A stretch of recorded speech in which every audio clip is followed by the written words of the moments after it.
Todos los libros un libro, un programa de Alberto Sansegundo para Radio Universidad de Salamanca. Reseñas literarias cada miércoles a las 7 de la tarde en el aula 89. Buenas tardes y bienvenidos a una nueva edición del programa Todos los libros un libro de Alberto Sansegundo en Radio Universidad de Salamanca, un programa donde nos propone muy buenas ideas de lectura, como ha acontecido en las últimas semanas y como seguramente va a acontecer también en esta semana ya primera del mes de marzo. Enseguida nos lo cuenta Alberto Sansegundo. Muy buenas tardes, Alberto. ¿Qué tal? Buenas tardes. Sí, semanas, años, 13 años Semanas, ya, años, ¿no? siglos. Sí, no, 13 años y pico, vamos por el 14 casi. O sea, es la temporada decimocuarta, ¿no? Bueno, Hoy yo es el... veo además que Alberto hoy no es solamente un autor, sino que son varios y varios libros. Nos vas a dar hoy entretenimiento, mejor dicho. la pauta habitual de varias recomendaciones. No, decía que hoy precisamente es un número redondo de programa. Hoy es el programa número 555 Madre de, Dios. de todos los libros un libro. Y efectivamente es plural como lo han sido tantos otros, de tal manera que en solo 555 programas han salido más de 800 recomendaciones de lectura, ¿no? De manera que, bueno, sí, continuamos esa pauta.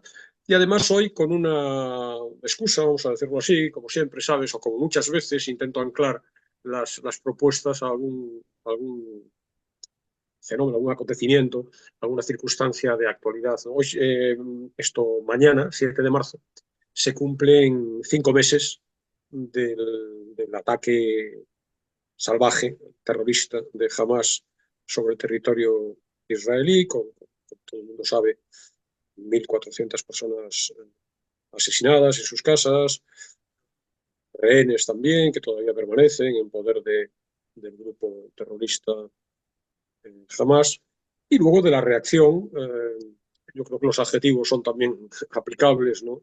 Sangrienta, salvaje, quizá desmesurada, brutal en cualquier caso, de Israel invadiendo, bueno, con la pretensión en principio justificable de acabar con el grupo terrorista, invadiendo, digamos, Gaza, bombardeando, de manera que las imágenes que tenemos en estos 5 meses presentes en la retina son los bombardeos, la destrucción de edificios, de hospitales y muertes, también muertes. Las cifras es verdad que las da jamás, pero ya nos hablan de cerca de 30.000 muertos, con muchas mujeres, muchos niños, una catástrofe humanitaria. Y bueno, he querido acercarme a ese fenómeno con 3 emisiones, la de hoy y la de las 2 semanas próximas, las 3 inmediatamente anteriores a las vacaciones de Pascua, con referencias literarias en torno, directa o indirectamente, a ese conflicto ya de décadas, pero... Casi de siglos, Sí, Alberto, porque yo ya peino muchas canas y yo cuando era niña ya oía hablar de esto, ¿no? claro, claro, ¿no?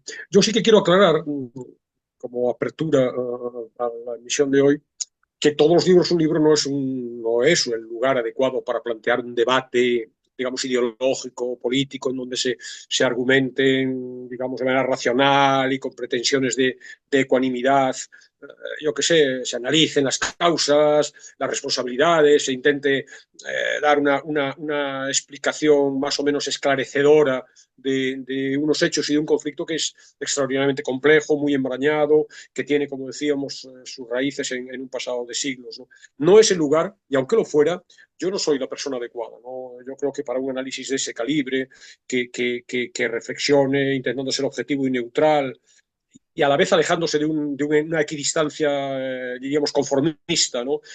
Se necesitan conocimientos, se necesita indagar, se necesita un peso académico, diríamos, y si no, al menos intelectual, que yo no tengo.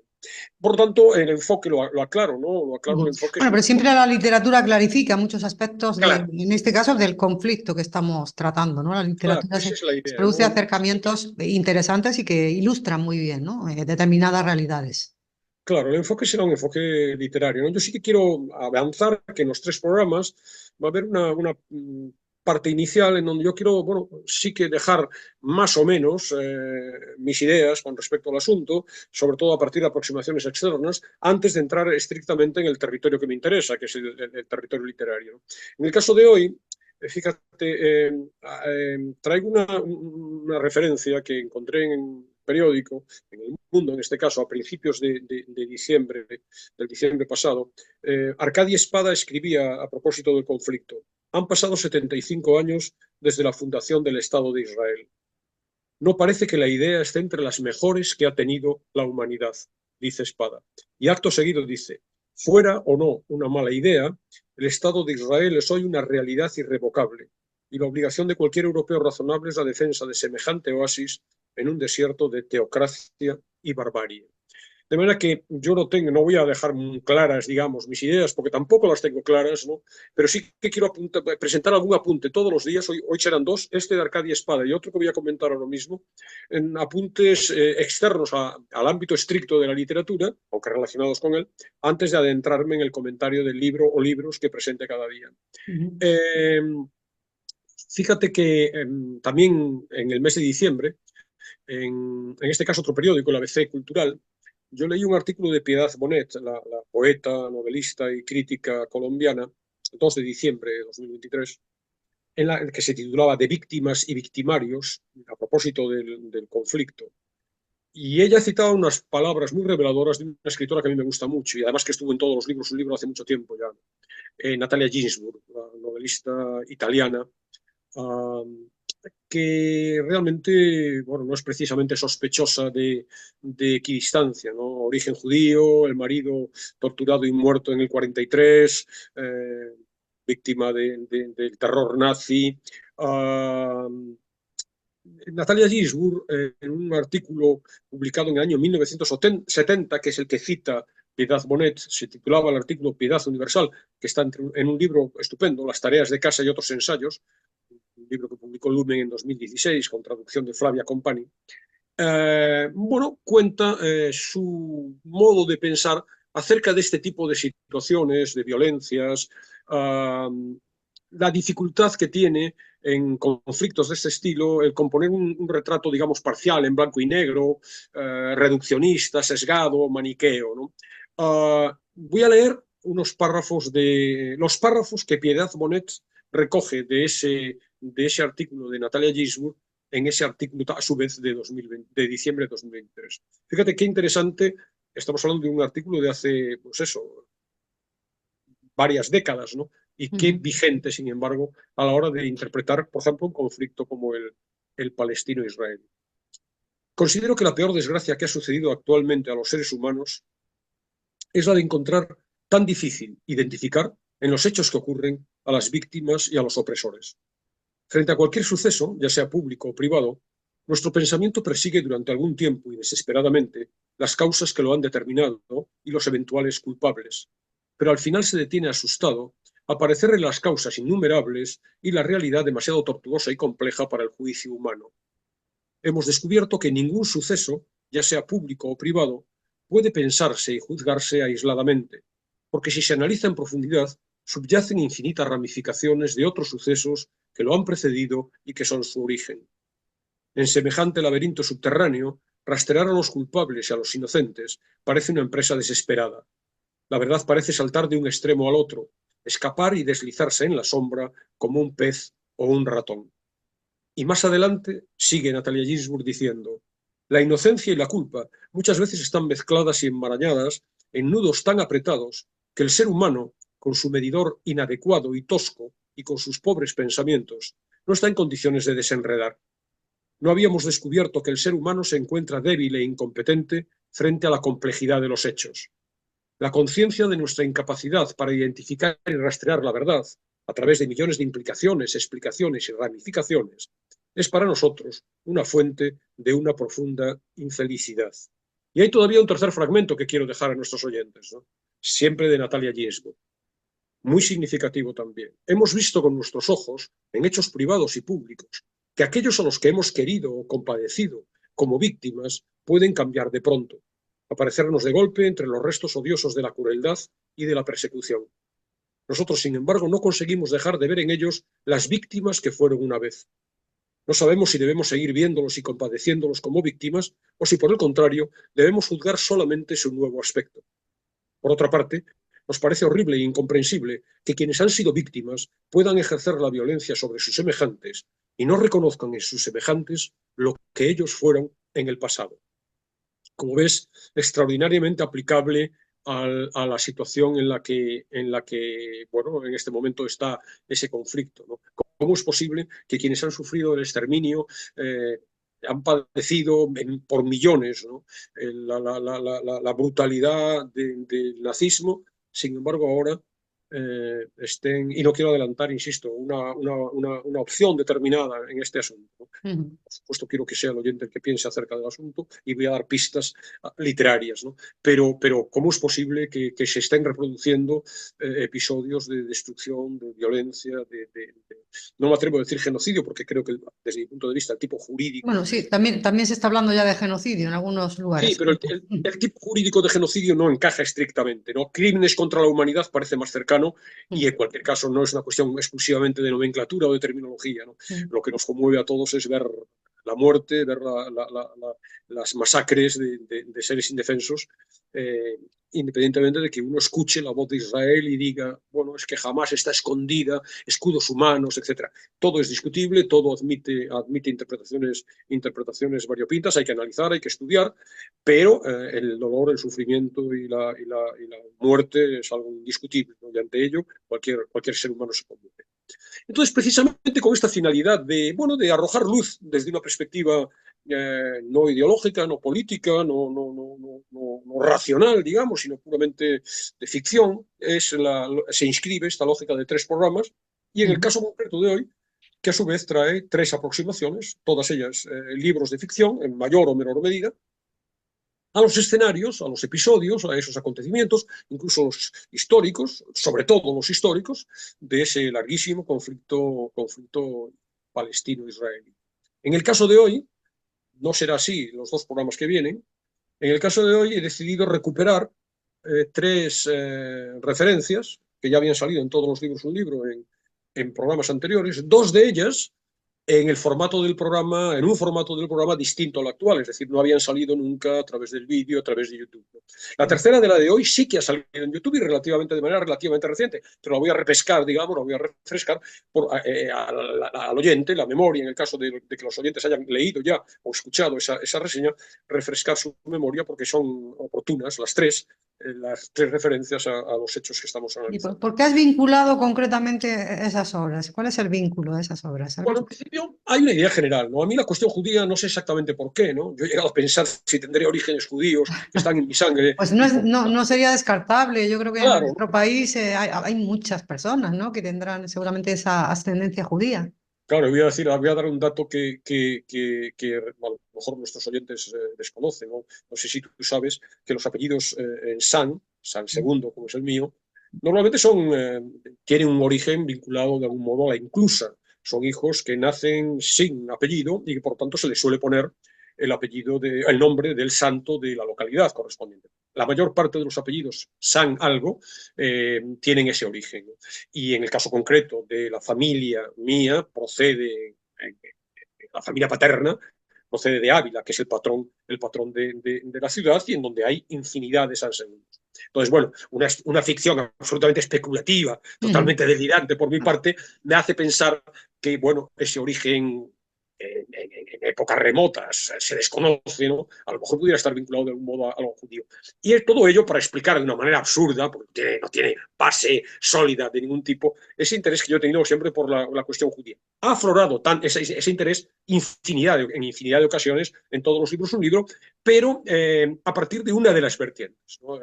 Tú sabes, ha habido prácticamente en todas las temporadas, en todos los cursos, en estos ya 14 cursos que llevamos, hay como mínimo 3, 4 referencias de libros que hacen referencia, insisto, al mundo judío, pero en la Segunda Guerra Mundial, el horror nazi, el exterminio, el holocausto, todas esas experiencias sobrecogedoras, pavorosas del pueblo judío la primera mitad del siglo XX a mí me han interesado mucho y han aflorado muchas veces en nuestro programa. Han aflorado menos la otra dimensión de la realidad judía, que es su presencia, digamos, el desembarco, el asentamiento, la llegada masiva y el asentamiento en Palestina de esos supervivientes, aunque no solamente de los supervivientes de la Segunda Guerra Mundial, porque el fenómeno de los colonos israelíes, o sea, judíos en Israel, es anterior, es ya de finales del siglo XIX, pero bueno, me había ocupado menos en todos los libros un libro de obras que se centraran en esa dimensión que es más cercana, obviamente, a lo que está ocurriendo en este momento en la zona. Pero sin embargo sí que habían aparecido alguna vez y los tres que traigo son las tres apariciones, a mi juicio, más llamativas, literarias en el programa de obras centradas en ese mundo de Palestina y del Estado de Israel. Entonces, la primera de ellas ya salió aquí en marzo de 2019. Es un libro, no sé si se ve con la mucha luz que entra en este momento en la dependencia desde la que estoy hablando. Sí, sí, sí que le vemos, sí le vemos. Daniel Stein, intérprete, es un libro de la muy premiada escritora rusa Lyudmila Ulitskaya. Está publicado como en el año 2013, yo lo presenté aquí en 2019, en la editorial Alba, que tiene varias colecciones, Alba Clásica, Alba Contemporánea, que es esta, Rara Avis, que es otra colección de la que he traído libros de vez en cuando, en traducción de Marta Rebón. Marta Rebón es la gran experta en literatura rusa, joven y traductora de infinidad de textos de esa literatura en nuestro país. Yo había traído en 2019 este libro con otro de la autora, Soniechka, también traducido por Marta Rebón y que estaba en anagrama. Bueno, es una mujer, la autora, con una muy prolífica carrera en su país natal, relativamente oscurecida porque, bueno, ella se ha manifestado siempre disconforme, moderadamente disconforme con el régimen soviético. A partir del desmoronamiento de la URSS, pues su obra se publica de manera masiva, empieza a tener éxitos, infinidad de premios literarios, el Cavour italiano, el Simón de Beauvoir en Francia, la Legión de Honor también en Francia, y en 2022 ganó aquí en España el muy prestigioso premio Formentor, que desde el año 61 ha premiado aquí a todo el mundo, realmente, ¿no? A Jorge Sepúlveda, a Borges, a Saúl Bellow, a Javier Marías, a Goytisolo, todos esos están en el palmarés de Formentor, que también tiene en el año 2022 Lyudmila Ulitskaya. Es un libro insólito, muy raro, pero muy interesante. O quizá raro no es la palabra, quizá singular, diríamos, ¿no? Bueno, cuenta la historia novelada de un personaje real, un sacerdote católico, carmelita descalzo, de origen judío, que funda una congregación, una pequeña congregación en Israel. Es un personaje fascinante, con una biografía muy convulsa, pero a la vez muy estimulante, muy aleccionadora, ¿no?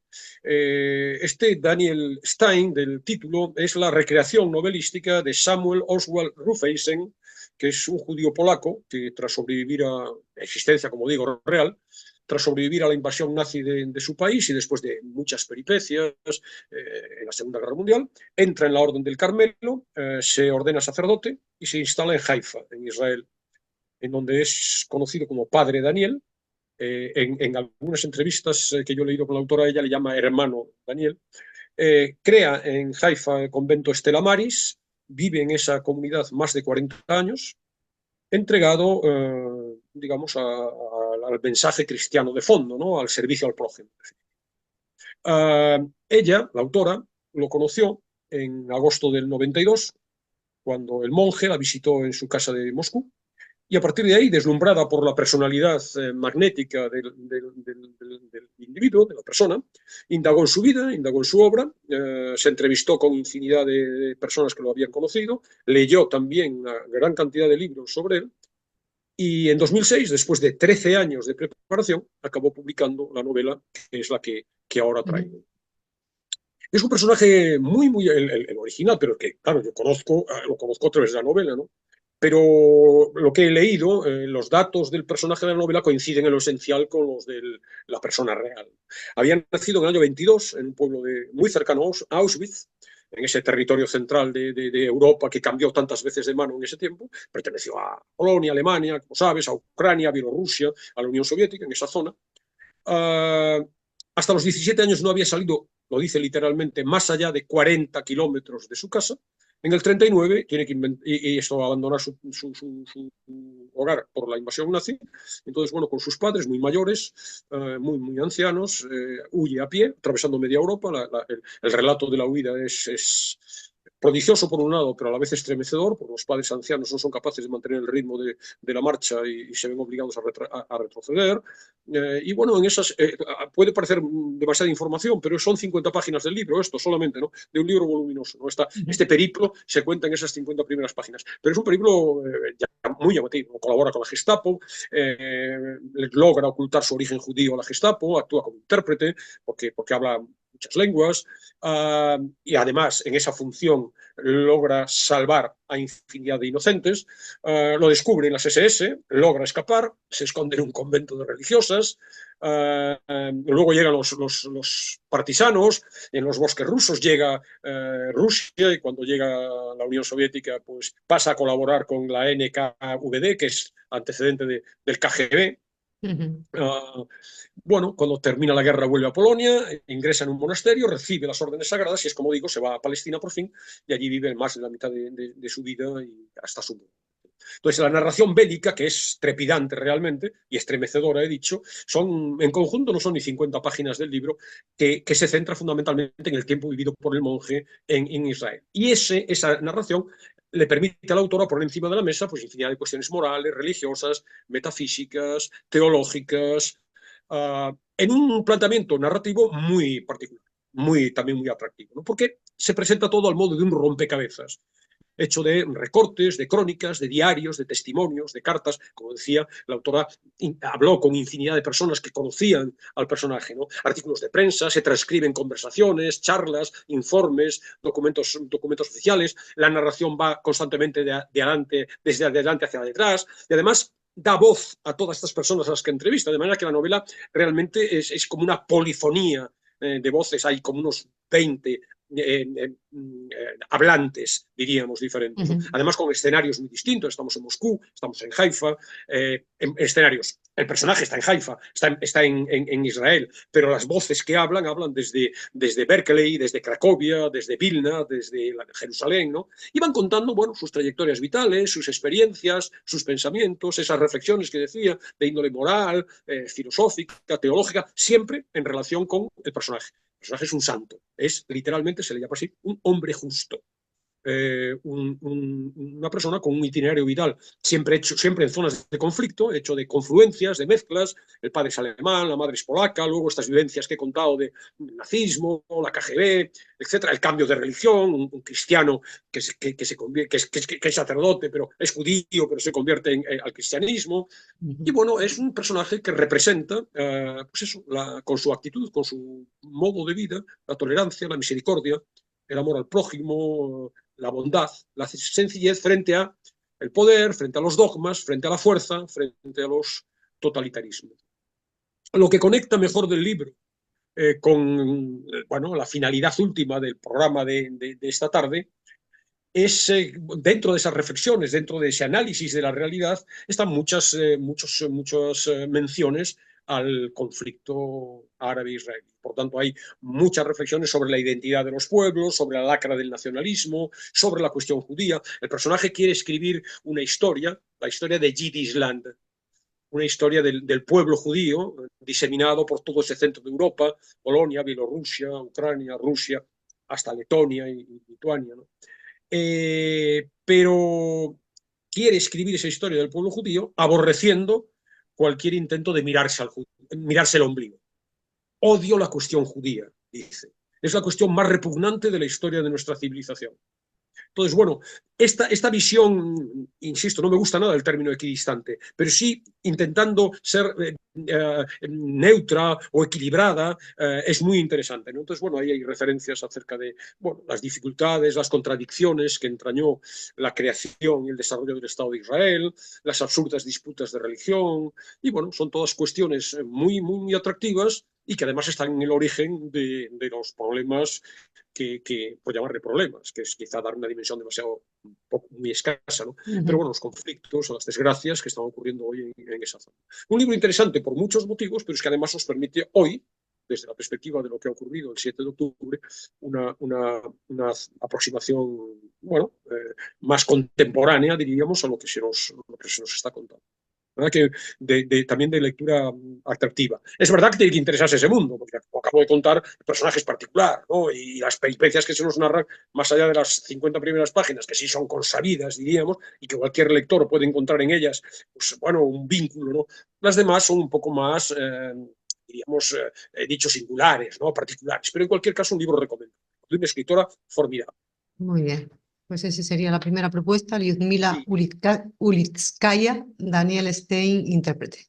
Sí, la segunda, esta está más reciente, porque esta ya entró en todos los libros, un libro en esta versión con YouTube, ¿no? Con imagen, y por tanto se puede recuperar. Esta es de hace un año y medio apenas, ¿no? Se puede recuperar en YouTube, ¿no? Por tanto, simplemente hago el recordatorio de por qué lo traigo. Era El Parisino, que era la primera novela de Isabella Hammat, que se publicó en 2021 en Anagrama, en traducción de Antonio Prometeo Moya. Y bueno, es muy reciente y por lo tanto tampoco puedo incidir demasiado en ella. Sí que quiero subrayar sobre todo, dar una pista para que quien no lo recuerde o quien no lo haya visto pueda conocer quién es Isabella Hamad y de qué va el libro, y a la vez, bueno, pues enfatizar los aspectos de la novela, porque es una novela, que más tienen que ver con la situación actual.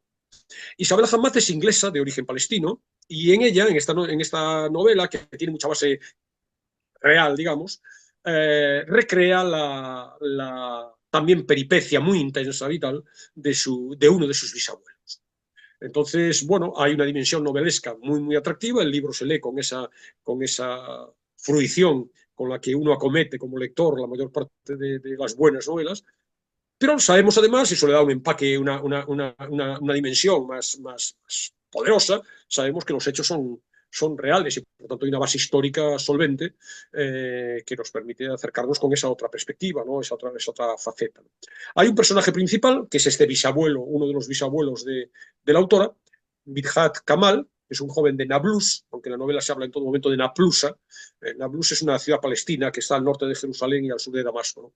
En 1914, cuando está a punto de empezar la Primera Guerra Mundial, se embarca hacia Francia para escapar de la movilización militar, también para estudiar medicina y para, bueno, dar cumplida cuenta de los deseos de su padre, que es un comerciante de telas que se desenvuelve entre Nablus y el Cairo, y que quiere que su hijo se desarrolle profesionalmente en el ámbito de la medicina. Entonces, bueno, son muchas las vicisitudes que vive, y todas fracasadas, que vive en París, ¿no? Fracasa en la carrera académica, hay una historia de amor frustrada, se entrega de una manera culpable porque tiene ese pozo de culpabilidad a los placeres mundanos, frecuentación de mujeres, digamos, liberadas desde la lógica de la mentalidad oriental anticuada, ¿no? Veladas con intelectuales de su país, también emigrados a Francia, y bueno, vuelve a Palestina sin completar los estudios y bueno, para adaptarse a una realidad que en ese momento ya le es absolutamente extraña. Es un extranjero en cualquiera de los dos países, ¿no? Entonces, bueno, la novela juega con este juego de contrastes entre el cosmopolitismo de la vida francesa, pero a la vez el atraso de una sociedad, la Palestina, que entonces ya está bajo el mandato británico, y en el recorrido por esa estancia de vuelta en su país, pues aparece todo, claro, aparece todo lo que hoy, entonces en germen, y a veces de manera explícita también, lo que hoy estamos viendo claramente, ¿no? Los odios ancestrales, Es que, claro, es que detrás de ese problema, perdona que te interrumpa un poco, es que detrás de ese problema, Alberto, hay muchos movimientos que son odiosos y que han hecho muchísimo daño, ¿no? El colonialismo, que estabas hablando hace un momento de ello, o el nazismo, ¿no? O toda esa persecución de los judíos. Es que eso tiene unas raíces muy profundas, ese fenómeno, ¿no? claro, Y con movimientos que han sido, pues, muy malos, ¿no? Para el devenir de la humanidad. claro. Fíjate, por eso yo decía primero que es muy difícil, de una manera superficial o inmediata, respondiendo al estímulo emocional, emitir un juicio sobre un asunto que tiene tantas dimensiones, tantas aristas, como tú dices, tanto trayectoria histórica. Eso es por un lado, ¿no? Y por otro lado, claro, hay que darse cuenta que la víctima, siguiendo con la lógica de Natalia Ginzburg que leía al principio, es el judío, evidentemente, ¿no? Porque ha sufrido el holocausto y a todos nos ha estremecido. Pero a la vez, la búsqueda, vamos a decir, justificada de un Estado para el pueblo judío que ha sido perseguido, exiliado, que ha sido nómada a lo largo de la historia, la búsqueda de un Estado para ese pueblo se hace con el desembarco masivo de colonos en un territorio que sí, tradicionalmente es Israel, pero que está ocupado por otra gente. Sí, Está ocupado por bueno, otra seguro que población. recuerdas el libro ese, yo creo que hacía bastante apología, ¿no? De ese movimiento del sionismo, ¿no? El sionismo. Eso de León Uris, ¿no? De una novela que tuvo muchísimo éxito. Sí, sí. Y en este mismo novela que comento ahora, que luego profundizaré, pero en las que voy a traer las próximas semanas está todo eso. En esta están los colonos. Y hay una mención expresa, precisamente porque está ambientada en ese ámbito, estamos viendo cómo realmente llegan colonos israelíes, sí, con la coartada, insisto, no quiero decantarme hacia ningún lado, clarísimamente. Tengo mis opiniones, pero no las voy a dejar aquí claras, aunque a lo mejor puedan traslucir, ¿no? Llega el desembarco de colonos que se asientan allí expulsando de sus tierras a los palestinos. Por lo tanto, claro, lo que ahora ocurre tiene sus antecedentes ahí, ¿no? Hay un marco geográfico, hay un marco, diríamos, sí, un marco geográfico, en definitiva, en donde se desarrollan desde hace décadas conflictos étnicos, políticos, religiosos, muy agitación, convulsión constante en la mayor parte de los países de esa zona que se ven afectados como consecuencia de esa ocupación, podríamos decir, ¿no? Ahí están el germen de los problemas actuales. Entonces, bueno, el libro permite, por un lado, conocer el entorno familiar del personaje, los escenarios urbanos, geográficos, físicos, pero sobre todo vivir los acontecimientos históricos de aquella época extraordinariamente importantes, como dices, ¿no? Hay una Palestina, que es donde se sitúa la mayor parte de la acción, cruzada por infinidad de orígenes, de rasgos étnicos, de tradiciones, de credos diversos, y entonces, bueno, eso es lo que entronca con la situación actual, ¿no? Hay una recreación de los principales momentos históricos que ocurren desde el finales del XIX y el primer tercio del siglo XX en esa convulsa región de Oriente Medio. Entonces tenemos a lo largo de la novela la deportación de los armenios a mano de los turcos, que es un genocidio antes de que se hubiera acuñado el término, los últimos coletazos del Imperio Otomano en esa zona, los mandatos europeos sancionados por la Sociedad de Naciones, el reparto, sabes, un poco artificioso de los territorios por las potencias coloniales, Francia se queda con Siria y Líbano, Gran Bretaña pasa a dominar Palestina, y ahí aparece en Transjordania, aparece Irak en esa época, ¿no? La inmigración sionista, con la llegada de decenas de miles de judíos, fíjate, se dice en el libro, todos los meses entran más de 1000 inmigrantes judíos y está claro que quieren crear un Estado judío. Compran las tierras locales y dice un personaje, nos quitan la tierra de debajo de los pies. En una ocupación, entre comillas, pacífica de la región. Entonces, bueno, también está la división de los lugares sagrados, sagrados para las dos principales religiones, ¿no? Que están ahí. Es decir, es el muro de las lamentaciones en Jerusalén, el muro de las lamentaciones de los judíos, pero el muro de Burak de los musulmanes, ¿no?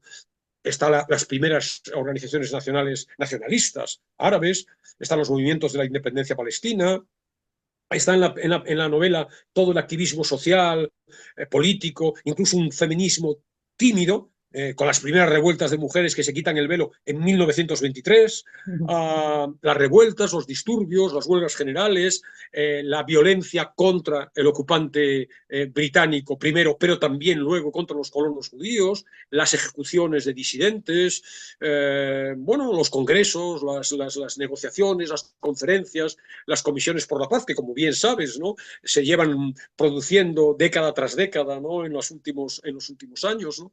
Por tanto, bueno, más allá de la historia, del personaje, de las circunstancias, diríamos, más universales que encontramos en la lectura del libro, está lo particular, y lo particular tiene muchísima conexión con lo que está hoy ocurriendo, ¿no? Es una novela que se mueve en un arco cronológico que va desde 1882 hasta 1936. No llega a lo que ocurre después del exilio y de la emigración del Holocausto, pero ya hay muchos antecedentes previos que ponen las bases de lo que hoy está ocurriendo. Otra novela muy interesante, muy El atractiva, parisino. El parisino, de Isabel Hamad, una escritora muy joven, que seguro que tiene un futuro prometedor y nos va a proporcionar Bueno, más, hay que, más lectura. hay que seguirle el hilo Sí, sí, sí. a esta autora, Isabel Hamad, y creo que el último a mí me suena a un clásico. Yo creo que es un Sí, es clásico un clásico. o quizás no. Es decir, en la literatura hebrea actual hay tres grandes escritores. David Grossman es sin duda, o David Grossman, no sé cuál es la pronunciación exactamente, Mm. es uno de ellos. Los otros dos saldrán en el tercer programa de esta serie. Eh, Ninguno de los dos personajes principales, Daniel Stein y Mihak Kamal, de las dos novelas anteriores, representa una posición muy rígida o muy fanatizada sobre el asunto. Es verdad que la perspectiva de uno es israelí, la perspectiva del otro es más cercana a lo palestino. En ese sentido, he querido bueno, dar voz a todas las posturas. No me atrevo a decir bandos en el conflicto, pero bueno, lo he dicho. David Grossman es judío, claramente, ¿no? Es israelí, judío.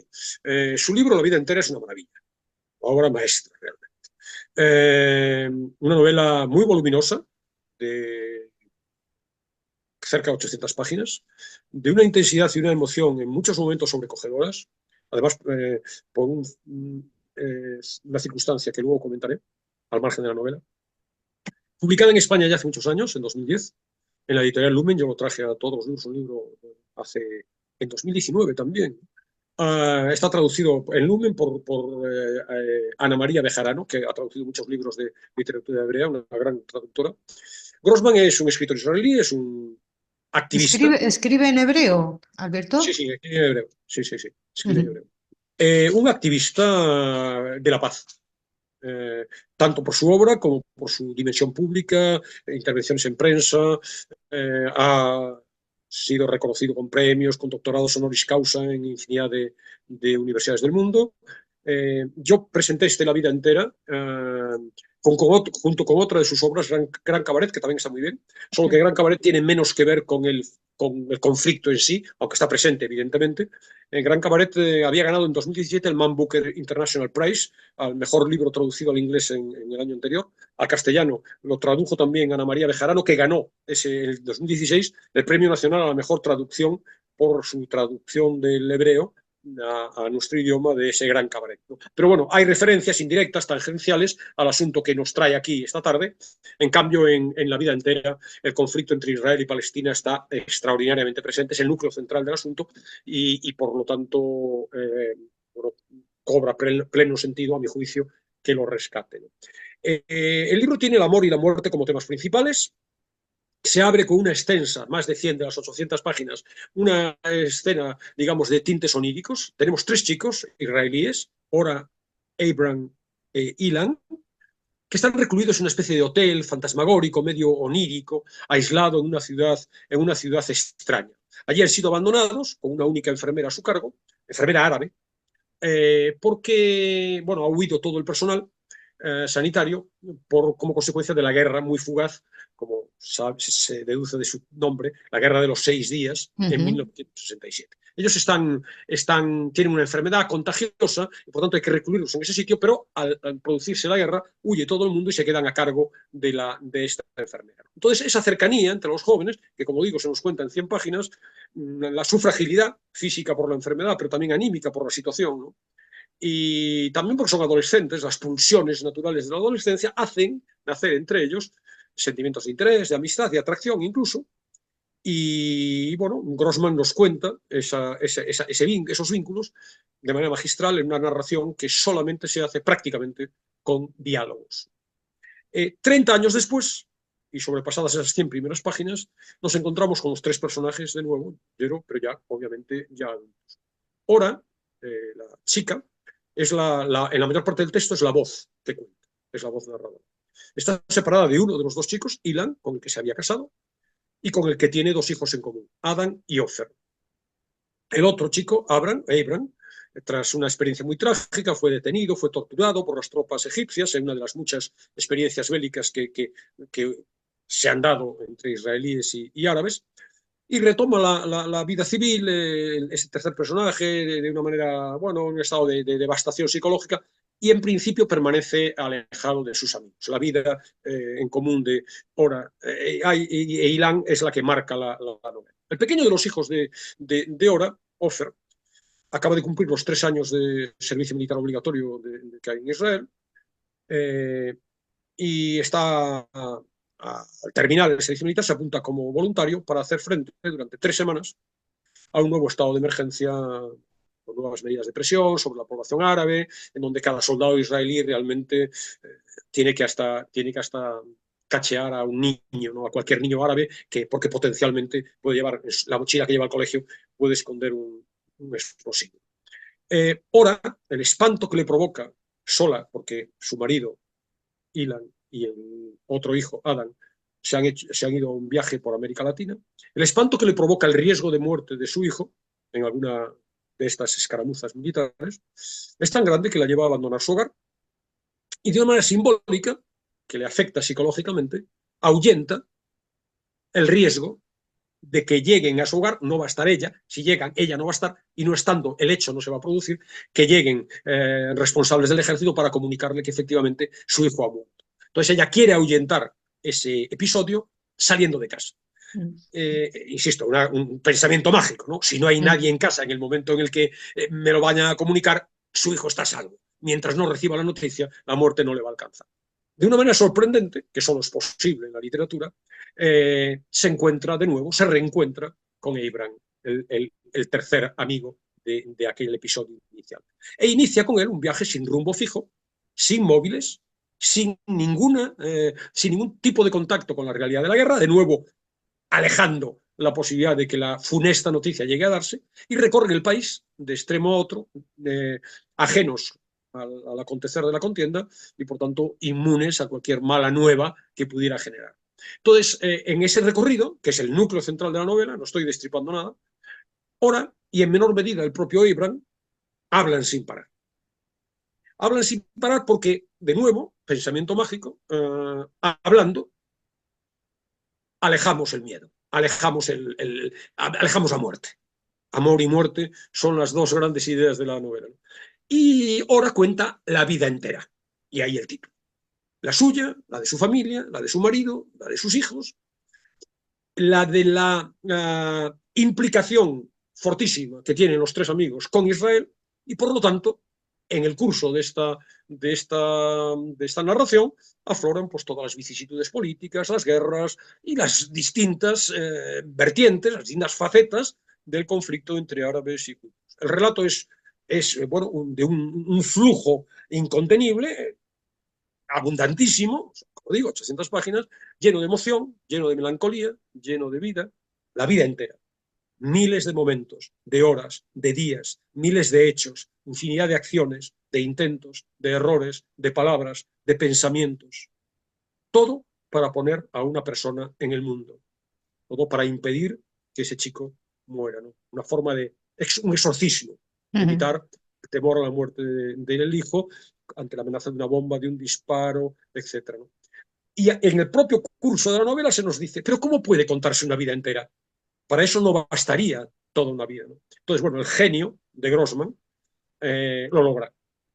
Y ese torrencial caudal de palabras de Ora, que es un personaje inolvidable, transporta al lector, por de pronto, a las interioridades del alma de la protagonista, y eso ya es interesante en sí mismo, y además, bueno, nos hace vivir, como lectores, las experiencias muy intensas de otras personas. El lector se conmueve, se emociona, llora, se estremece, se apasiona, se ríe, se entusiasma con esa vida puesta a su alcance de un modo extraordinariamente detallado, extraordinariamente meticuloso. Hay una dimensión del libro que no está en el libro y que, bueno, la vida cierra el círculo. La obra de Grossman, que empezó a escribir en 2003, se cerró en diciembre de 2007. Un año y medio después de que Uri, el menor de los 2 hijos varones del propio Grossman, muriera con su tanque alcanzado por un misil el 12 de agosto de 2006 en la Segunda Guerra del Líbano, en un paralelismo entre el libro, entre la situación de fondo que revolotea en la novela y la vida real. 10 días después de la muerte de su hijo, el 12 de agosto de 2006, como digo, 10 días después, el 21 de agosto, Grossman publicó en El País, y yo lo tengo guardado, ese artículo, un artículo en El País y en otros periódicos importantes del mundo. Una muy triste, pero muy esperanzadora y muy valiente carta, con el título de Nuestra familia ha perdido la guerra, con traducción de María Luisa Rodríguez Tapia, que es la traductora habitual de prácticamente cualquier idioma, en realidad, ¿no? No creo, pero bueno, siempre es la traductora de los artículos de escritores extranjeros en El País, o casi siempre. Y que voy a dejar íntegra, no los puedo leer íntegra aquí porque es muy extensa, la dejo íntegra, esa carta, a su hijo. En la reseña que va a aparecer en el blog del programa. La esencia, voy a leer un párrafo ahora como cierre del programa, ¿no? Pero la esencia de esa reseña es lo que estaba ya en las palabras de Natalia Ginzburg, citada por Piedad Bonet en el comienzo de la reseña, ¿no? Ser sensible al malestar de los otros, aunque esos otros fueran el enemigo en el campo de batalla. Que es, a mi juicio, la esencia de la aproximación, diríamos, humanista al conflicto. Podemos entrar desde una perspectiva racional, lógica, informándonos suficientemente, no de una manera superficial, y ver pros y contras, argumentos, intentar entender las razones de unos y de otros, ¿no? Ese es el planteamiento, ¿no? Seguro que si nos acercamos de una manera visceral, tomamos partido ciego por un bando y no somos conscientes de que la víctima también ha sido verdugo o el verdugo también puede ser víctima. Entonces, alguien que ha perdido a su hijo escribe a los 10 días de su muerte un artículo como este. Mi querido Uri, es la primera frase, es una carta de hecho a su hijo, extraordinariamente conmovedora, e insisto, voy a leer algunos de los párrafos que de una manera más breve me permita encajarlo en la emisión, e invito evidentemente a todos nuestros oyentes a que se acerquen al blog, porque van a tener la carta, extraordinaria carta, muy valiente, de una fortaleza por parte del autor, es extraordinaria, la van a tener a su alcance. Muy bien, bueno, pues interesantísimo programa y oportuno programa el que nos estás dejando en el día de hoy, que no sé si quieres comentar alguna cosa más o nos vamos ya directamente con ese fragmento. Antes nos presentas la música. Sí, traigo una canción, un clásico también, muy presente en la banda sonora de mi juventud, John Baez, Dona Dona, que es una canción folclórica folclórica judía, que suena, que está originariamente en yiddish, y suena en el libro. Todo el libro se oye. Sí, suena, los personajes Se habla escuchan esa canción. de esa música. Bueno, Entonces, la dejamos como cierre y vamos con el texto, si te parece, que bueno, sale un poco como escojo párrafos, fragmentos alternos, pues sale un poco descontextualizado, pero bueno, en definitiva, para lo esencial de esa emoción sí que está. Estupendo, pues te escuchamos, Alberto. Mi querido Uri, hace 3 días que prácticamente todos nuestros pensamientos comienzan por una negación. No volverá a venir, no volveremos a hablar, no volveremos a reír, no volverá a estar ahí, el chico de mirada irónica y extraordinario sentido del humor. No volverá a estar ahí, el joven de sabiduría mucho más profunda que la propia de su edad, de sonrisa cálida, de apetito saludable. No volverá a estar ahí, esta rara combinación de determinación y de delicadeza.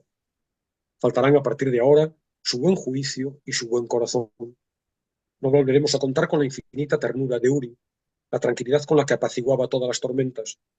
No volveremos a ver juntos los Simpson o Seinfeld. No volveremos a escuchar contigo a Johnny Cash, ni volveremos a sentir tu fuerte abrazo. No volveremos a verte andar y charlar con tu hermano mayor, Jonathan, gesticulando con ardor. Ni volveremos a verte besar a tu hermana pequeña, Ruthie, a la que tanto querías. En estos momentos no quiero decir nada de la guerra en la que has muerto. Nosotros, nuestra familia, ya la hemos perdido.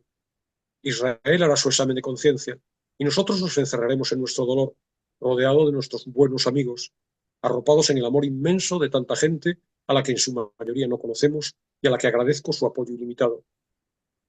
Me gustaría mucho que también supiéramos darnos unos a otros este amor y esta solidaridad en otros momentos. Este es quizá nuestro recurso nacional más especial, nuestra mayor riqueza natural.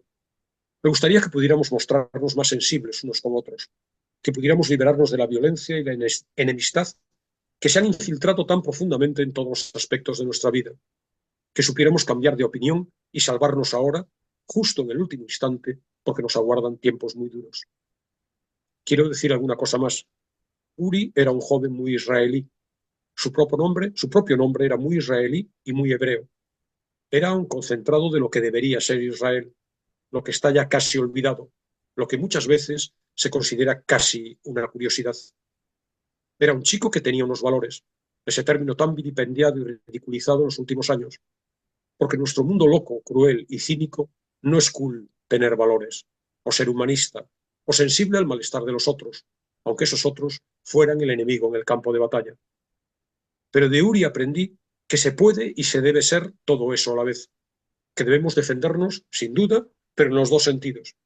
Defender nuestras vidas y también empeñarnos en proteger nuestra alma, empeñarnos en protegerla de la tentación de la fuerza y las ideas simplistas, la distorsión del cinismo, la contaminación del corazón y el desprecio del individuo, que constituyen la auténtica y gran maldición de quienes viven en una zona de tragedia como la nuestra.